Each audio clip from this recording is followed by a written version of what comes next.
हर किस्म के रूहानी जिस्मानी मसाइल और वज़ाइफ के लिए पीर इकबाल कुरैशी चैनल को सब्सक्राइब करें। नहमदुहु व नुसल्ली व नुसल्लिमु अला रसूलिहिल करीम, अम्मा बादु फ़अऊज़ु बिल्लाहि मिनश शैतानिर रजीम, बिस्मिल्लाहिर रहमानिर रहीम। आज मैं रिस्क और कारोबार के लिए बहुत ही मुजर्रब आयत कुरानी बताऊंगा जो आपके कारोबार में बहुत ही तरक्की का बाइस बन जाएगी।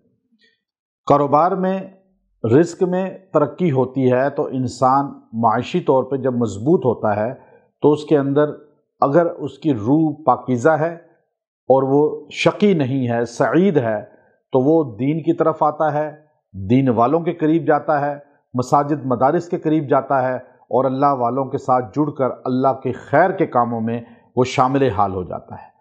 तो इंसान की पहचान ही उसी वक्त होती है जब अल्लाह उसे माल देकर आजमाते हैं, और कभी इंसान से माल लेकर भी आजमा लेते हैं।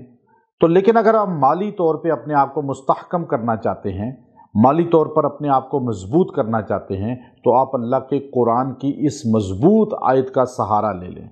ये वो मजबूत आयत करीमा है जो हज़रत पाक मूसा अलैहिस्सलातु वस्सलाम के अल्फाज हैं। मूसा अलैहिस्सलातु वस्सलाम का अल्लाह के साथ एक ताल्लुक़ है।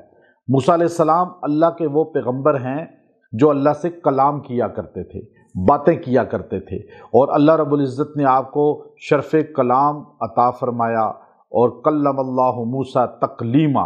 मूसा अलैहिस्सलातु वस्सलाम अल्लाह के कलीम थे और कोई तूर पे अल्लाह से बातें करते थे। तो कितना बड़ा एक रुतबा है, मकाम है कि आज फ़ोन पे अगर आपसे कोई बड़ा आदमी बात कर ले तो कहते हैं जी फ़लाँ बड़े ने मुझे फ़ोन किया, या मैंने फ़ोन किया, या उन्होंने मुझे वॉइस मैसेज किया, या व्हाट्सएप पे मेरी बात हुई। तो अल्लाह जिससे यूँ बात करे और सामने उसके कोई बीच में वास्ता नहीं है, खाली दीदार नहीं था, बाकी कलाम सामने था, तजल्ली थी अल्लाह की और उससे आवाज़ आती थी। तो मूसा अलैहिस्सलाम की शान कितनी बड़ी है, फिर मूसा अलैहिस्सलाम के वो अल्फाज कितने बड़े होंगे जो अल्लाह ने कुरान की ज़ीनत बनाए। आप कुरान पाक में देखिए सूरह शुअरा के अंदर अल्लाह रब्बुल इज़्ज़त ने मूसा अलैहिस्सलाम और उनकी कौम का जिक्र किया। फरमाया कौम नाफरमान थी, हर बात में हीले करती थी, बहाने करती थी। तो अल्लाह रब्बुल इज़्ज़त ने जो है मूसा अलैहिस्सलातु वस्सलाम जब आगे बढ़े और कौम आपके साथ थी और पीछे फ़िरौन चला और 6 लाख उसका लश्कर था, मूसा अलैहिस्सलाम दरिया नील के पास पहुँचे तो दरिया आगे आ गया।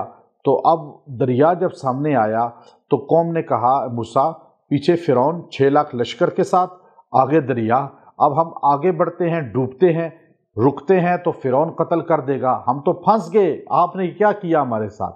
तो याद रखें, आपको भी जब लोग आपको ताने दें, आपको हर किस्म के कोसें और आप पे इतराज़ करें, आप पे ग़ीबत करें, आपके नक्स निकालें, तो आपने बिल्कुल परेशान नहीं होना।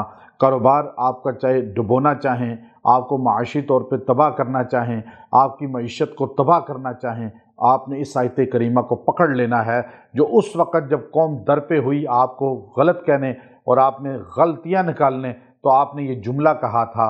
वो जुमला ये था, आपने फरमाया इन्ना माइया रब्बी सयहदीन, इन्ना माइया रब्बी सयहदीन, बेशक मेरा अल्लाह जो है ना मेरे साथ है, वही सीधा मुझे बताएगा हर चीज़ में रहनुमाई।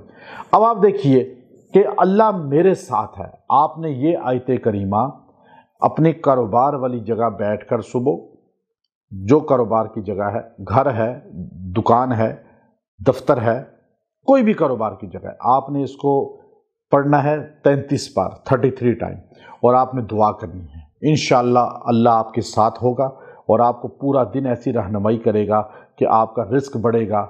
नौकरी है उसमें भी ये पढ़ सकते हैं, अल्लाह तरक्की देगा और माशी तौर पे मजबूत करेगा। और ज़रात है उसमें भी आप पढ़ सकते हैं। किसी भी मामले में लोग आपकी टो में लगे हैं, आपको जलील पस्त करना चाहते हैं, आप इसे 70 बार रोज़ पढ़ के दुआ करें, अल्लाह आपको उनके शर से बचाएगा। यह आयत करीमा इतनी पुरताकत है कि अल्फाज कुरान के हैं, दुआ मूसा पैगम्बर की है और अल्लाह की تعلق کا آپ نے ذکر کیا ہے، اور اللہ نے پھر دکھایا کہ کس طرح دریا میں رستے بن گئے اور اللہ نے دریا کو شق کر دیا، اور موسیٰ علیہ السلام اور ان کے ماننے والوں کے لیے وہ زندگی بن گیا، اور فرعون اور اس کے لشکر کے لیے تباہی اور موت بن گیا۔ یہ آیت آپ کے لیے زندگی، صحت اور آپ کے لیے رزق وسیع ہونے کا ذریعہ بن جائے گی، اور آپ اس کو جتنے دن چاہے پڑھیں، انشاءاللہ فیض آپ کو ملے گا۔ ہمیشہ پڑھیں گے، ہمیشہ اس کی رحمت آپ کو ملے گی۔ وآخر دعوانا ان الحمد للہ رب العالمین۔